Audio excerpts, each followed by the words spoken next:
a galera orar, para que, pô, eu comecei a ver muita notícia negativa, por exemplo... Mas vamos falar de uma coisa que talvez algumas pessoas torçam o nariz, mas quem não acredita veja isso como alguma curiosidade ou alguma coisa engraçada. Tá. Mas explica pro pessoal como funciona o lance de domínios de demônios territoriais, porque existe, na Bíblia fala, né, que a luta não é contra carne nem sangue, mas contra principado e potestade. O que é principado e potestade? Sim. E como funciona esse domínio por regiões, né? Sim, isso é muito interessante. Eu acho um caminho legal para a gente trazer um pouco mais para nossa realidade. Tá. A gente perguntar o seguinte, cara, o Brasil tem, até onde eu sei, 80% de pessoas que se consideram cristãs. Essas pessoas, imagino, dão um certo valor para a Bíblia. Então, você pode até olhar esse assunto como uma coisa tosca e você falar, isso aí é delírio. Mas se você é cristão e você crê na Bíblia, a Bíblia fala sobre isso. Vou dar um exemplo com o qual eu me identifico muito, que está no livro de Daniel, né? No livro de Daniel, a gente tem esse personagem, que é um cara que era o profeta Daniel, ele era de uma família rica, e o seu país foi invadido pela Babilônia, pelo rei Nabucodonosor, e assim como os americanos fizeram quando venceram a Segunda Guerra Mundial, eles pegaram a elite científica e cultural e intelectual da Alemanha e levaram para os Estados Unidos, e os russos levaram a parte para a Rússia. Então houve uma espécie de operação paperclip também lá em Israel, na época que Nabucodonosor domina Jerusalém. Então ele leva essa elite, ele leva um cara chamado Daniel. E esse Daniel, ele tá ali, ele era um homem de oração, e ele estava fazendo uma oração pedindo respostas para Deus. E ele ficou 21 dias sem receber a resposta. Depois de 21 dias, o anjo Gabriel aparece para ele e fala, você me perdoa, que eu peguei um trânsito aí, estava meio engarrafado. E aí ele entra nesse assunto de batalha espiritual territorial. Mas fala o que ele falou de verdade, isso é uma zoeira. Não, o que ele falou? Eu vou falar. Ele diz o seguinte, o príncipe da Pérsia me deteve no caminho. Pois é. Ou seja, a Babilônia é considerada antigamente, o que hoje é o Iraque. Então é a Mesopotâmia. Era o que naquela época era chamado de Mesopotâmia. Então, quando o anjo estava vindo, ele ficou retido, o anjo Gabriel, ele ficou retido pelo cara que o anjo caído, talvez o demônio, né, o principado, que dominava a região da Pérsia, do Irã. Então ele ficou preso lá, e os caras não deixavam ele sair.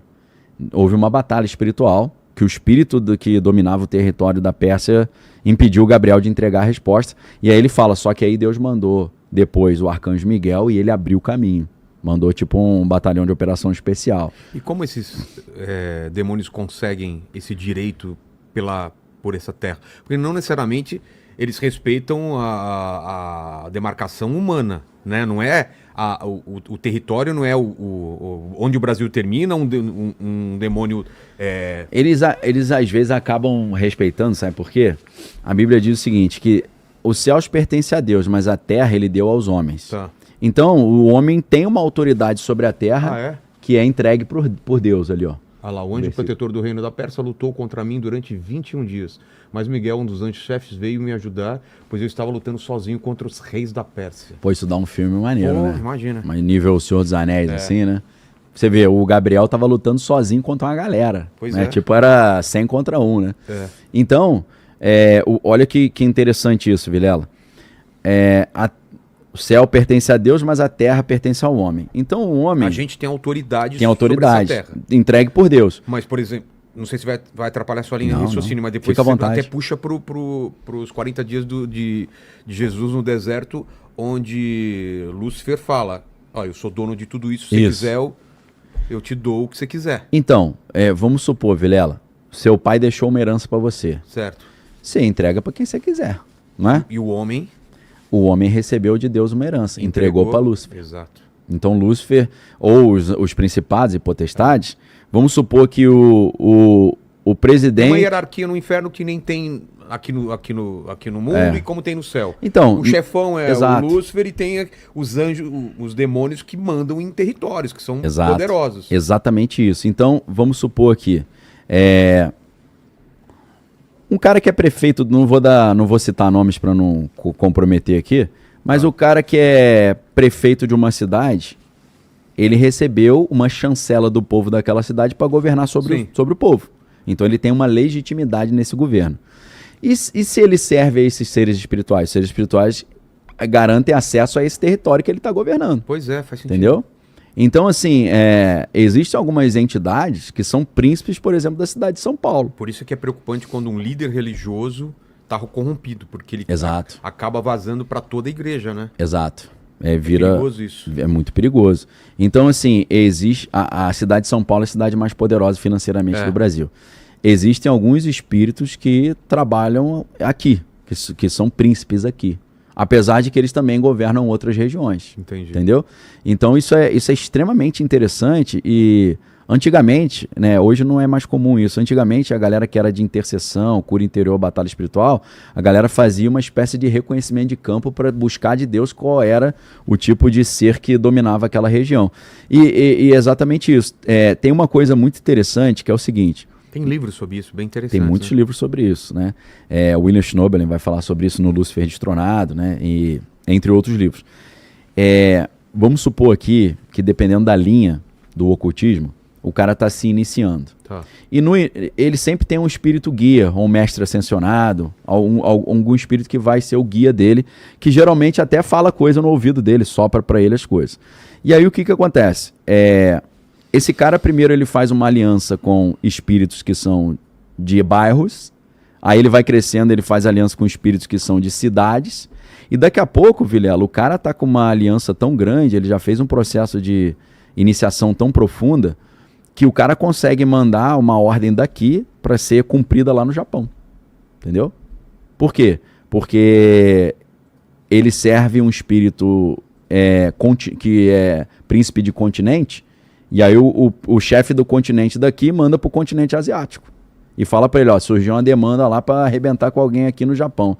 Ah, tá vindo de onde? Tá vindo lá do Brasil. Mas quem que mandou? Ah, mandou o cara que serve o ser tal. Ah, então manda os capangas aí cumprir. Entendeu? Então é uma comunicação entre príncipes que manda os capangas cumprir a ordem. Então tem gente que, dependendo do caso, o cara aqui, ele dá uma ordem lá no Japão. Isso no lado do bem também, pô. Também? Também, porque eu posso orar por alguém no Japão e sim, Deus sim. é dono de tudo, o anjo que está naquela região lá e vai lá e abençoa a acima da pessoa. velocidade da luz. Exato. E aí foi interessante o que você falou, né? Mateus 4, que é a tentação no deserto, é muito interessante porque a galera acha que foi um acidente Jesus ter ido para o deserto, né? Foi contra a sua vontade. Mas Mateus capítulo 4, ele começa assim, o Espírito conduziu Jesus ao deserto para ser tentado. É mesmo? Foi Deus que mandou ele lá. É meio que o que acontece também nos filmes quando um herói precisa ser provado, né? Total. Jornada do Herói. Jornada do Herói, sempre ele vai ter provações. Isso. Joseph Campbell. Claro que isso vem também da história básica, que é a história de Jesus. Total. Você vai buscar lá atrás. Com certeza. Os grandes mitos, a história de Jesus, as histórias antigas, sempre vai ter o personagem. No caso de Jesus, não, né? Porque normalmente na jornada do herói, o herói ele não aceita o herói relutante. Ele é o herói relutante. Ele não quer. Não é pra mim, eu sou muito pequeno. Tipo o Bilbo Bolseiro. Eu sou fraco, eu sou não sei o quê, eu não sou preparado. Ele dá uma. E depois ele Moisés fez isso, né? Moisés já não posso, não consigo. Velho, pô. Com exceção de Jesus, né? Não, mas Jesus, ele chegou um momento que ele falou, pai, passa de mim esse cálice. Mas foi lá na frente, né? Já foi mais na frente, não foi no início. Mas teve aquele momento ali do... Mas isso foi para o quê? Para fortalecer o Espírito de Jesus? A tentação no deserto? Para ele sentir mais o humano como sente as tentações? Qual foi o motivo? Eu acho que, primeiro ponto, tudo que Jesus faz tem um aspecto pedagógico, né? Então, pra gente. Ele está querendo deixar um ensinamento. E ele deixa um ensinamento muito poderoso ali, que é vencer as tentações através da Bíblia. Né? Porque a primeira tentação no deserto, está lá no capítulo 4 de Mateus, Jesus está jejuando há 40 dias já, sem comer há 40 dias, e Satanás fala, por que você não transforma essas pedras em pães? E Jesus fala, está escrito, nem só de pão vive o homem, mas de toda a palavra que sai da boca de Deus. Então Jesus usa uma expressão que está escrito e usa a Bíblia para contrapor as tentações do inimigo. E aí o inimigo, muito malandramente, vendo que Jesus está usando a Bíblia para se defender, ele também usa a Bíblia. É claro que fazendo uma jurisprudência, uma exegese, uma hermenêutica deturpada. Ele fala assim, a Bíblia diz que Satanás leva Jesus ao pináculo do templo, que era o ponto mais alto que tinha ali em Jerusalém, que tinha cerca de 50 metros de altura. E ele fala para Jesus, pula daqui então, porque você gosta de citar a Bíblia. Na Bíblia também está escrito que aos teus anjos dará a ordem para que você não tropece em nenhuma pedra. E ele devolve com outra citação. Aí Jesus fala, mas também está escrito, não tentarás o Senhor teu Deus. Então ficou uma briga de Bíblia. Você vê que o demônio conhece bem a Bíblia. Conhece pra caramba, porque ele é um dos personagens principais ali da história, né? E aí a terceira tentativa, que eu falo que é a tentativa de tentar... É a tentativa do olheiro que quer comprar o passe do jovem talento, né? Que Satanás fala, pô, o garoto é bom, né? Vou ver se eu vou puxar pro meu time então, né? Se você não pode vencê-lo, junte-se a ele. Pois é. E aí ele mostra, leva Jesus a um monte mais alto, mostra todos os reinos da terra e fala, eu posso te dar isso tudo então se você prostrado me adorar. E pode, né? Pode. Tem pactos, né? Pode porque os seres humanos entregaram para Lúcifer. E várias pessoas têm história de pactos. Fazem pra isso. fama, para dinheiro. Exato. Aí entra o filme, que é o filme Goat, ou Him. Você não chegou a ver esse filme, cara, não? Eu tenho que ter uma lista, porque É. quando eu tô procurando um filme, eu esqueço dessas coisas. É, Vou cara. Anota aí depois. Eu tenho a lista Vilela aqui no meu, então no meu vou colocar celular. aqui, ó. Lista. Goat. É Goat ou Him, né? Depende. Nos Estados é? Unidos é Him, aqui é Goat, eu Rim acho. como? É H-I-M, que é ele, tá. ele. Cara, interessante pra caramba esse filme, hein? Que é um cara de jogador de futebol americano, que é convidado para fazer um pacto ali para se tornar o GOAT, né? Que é o Greatest of All Time, né? O melhor de todos. Então existe isso sim, né? Olha lá, Vilela. Ah, tá. É o Marlon Wayans, é esse, né? É Marlon? Os caras comediantes, né? Mas o filme não é de comédia não, é sério. Pois é. Interessante pra caramba o filme, cara. Achei bem feitinho. Depois assiste lá, me diz o que você achou. Tá bom. Então, é muito interessante você ver como é que na Bíblia o Lúcifer ele era um grande caça-talento também, né? Ele tá sempre olhando os talentos, chamando para trabalhar com ele, né? Então isso é interessante. Influenciadores do mal, né? Total, cara. E é bom pra gente... Tem muitos talentos espalhados, né? Então pra gente tomar cuidado aí com essas tentações aí da vida. Mas é legal pra caramba essa ideia, né? Das batalhas espirituais, dos espíritos territoriais, porque quando você entende um pouco essa dinâmica, você fica mais qualificado para isso, né? Porque o Oséias 4:6 fala, meu povo é destruído porque ele falta o conhecimento. Inclusive, Vilela, tem até um diagrama meio mágico da época do Império Romano, que é o quadrado Sator. Vê se você acha, Bigode, pra gente. O quadrado Sator é um palíndromo. É aquele negócio que a palavra é a mesma coisa para trás para frente, né? Tipo Ana. Exato. Então tem Sator e rotas, lendo pro outro lado. Aí você tem ópera e arepo. Que é o do filme, né? Do Tenet. Exatamente. E o Tenet. No meio é Tenet. Olha lá. É isso aí. Sator, arepo, Tenet, ópera e rotas. Então, aí você vai de baixo para cima, né? Da direita para esquerda, mesma coisa, né? E você tem o Tenet ali, que é como se fosse uma cruz no meio. Então, se você for traduzir do latim essa frase, é como assim, o trabalhador, ele segue operando com a sua carruagem, ou colhendo os frutos do seu trabalho.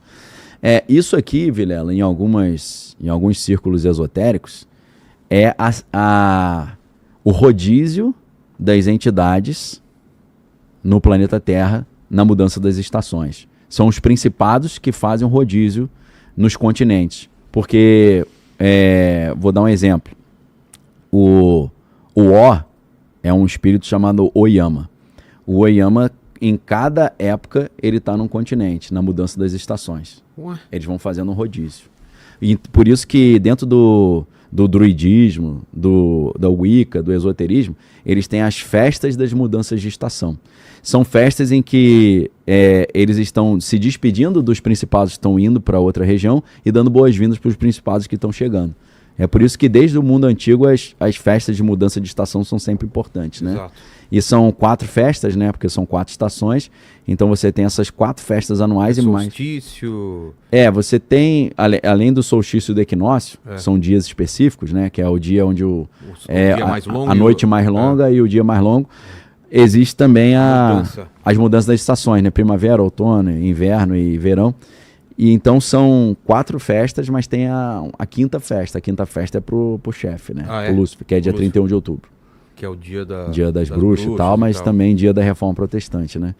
Então, assim, eu acho até, Vilela, que esse tema é relevante, porque eu acho que muitos problemas que a gente enfrenta hoje, até como nação, é porque as igrejas pararam de pensar e estudar a batalha espiritual. Né? A gente meio que relaxou nisso. Muitas vezes a igreja virou um local de networking, virou um local só para você buscar prosperidade material coaching. E tal. Coach e tal. Então, é uma coisa que eu tenho incentivado que seja voltada a ser conversada, porque a Bíblia do início ao fim fala de batalha espiritual, né? A gente vê que no Antigo Testamento Davi tocava harpa para afugentar o demônio que estava em Saul. Né, a gente vê no Novo Testamento, né, Jesus expulsando demônios e tal. Paulo fala muito sobre o final dos tempos, a era do anticristo. Vai falar que é a era do grande engano, em que Satanás vai fazer sinais, prodígios e maravilhas de mentira. Então, isso é muito legal, Vilela, que eu não vejo muitas pessoas associando isso. É você fazer uma associação entre a geopolítica e a teologia, e você pegar o livro do Apocalipse, comparar com o que está acontecendo hoje e ver que está se cumprindo. Né? Porque o nível de tensões globais que o livro do Apocalipse aponta é mais ou menos o que a gente está vendo hoje. E com a tecnologia que existe hoje, é possível que um cenário caótico, como a gente lê no Apocalipse, aconteça. Porque hoje existe tecnologia como das bombas de hidrogênio que faz você rachar a terra no meio. Não? Fora as armas biológicas, agora com inteligência artificial, então, que acaba ajudando, né?